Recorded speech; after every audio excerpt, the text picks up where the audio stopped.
provide pathways out of poverty, including child care, health care, nutrition and education, and break that cycle forever.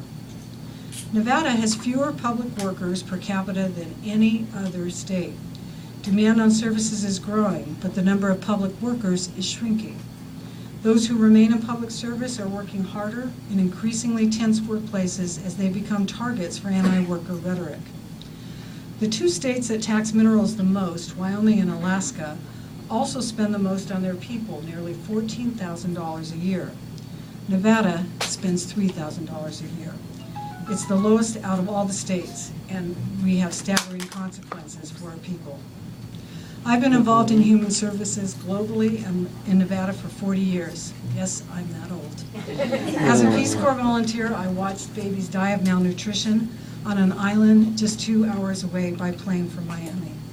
As a legislator, I watched Governor Sandoval veto a bill requiring Nevada schools to offer the federally funded National School Breakfast Program in qualifying schools for vague reasons of implementation. As a Nevada citizen, I watched in horror when the state mental health budget was decimated during the budget crisis of the early 90s.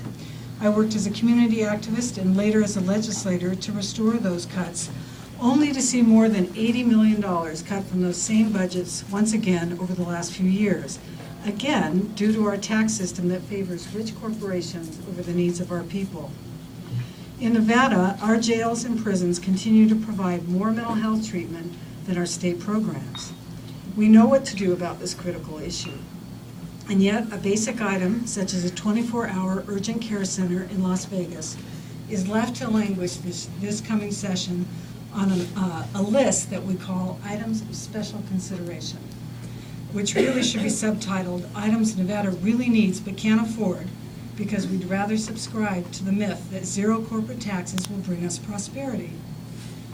The New Yorker several years ago featured the case of a homeless alcoholic ex-Marine from Reno named Murray Barr in a story that went viral called $1 Million Murray. You can Google it and read it for yourself. 2 Reno police officers tracked Murray's time in and out of hospitals and jails over the course of a year and determined that the system spent more than $1 million to do nothing about Murray. Just think of what $1 million in treatment, housing, medication, and supportive services could have done not just for Murray, but for others in the same situation, often known as frequent flyers to criminal justice and healthcare professionals. Since $1 Million Murray, Nevada has improved mental health services, offering expanded mental health courts and triage centers.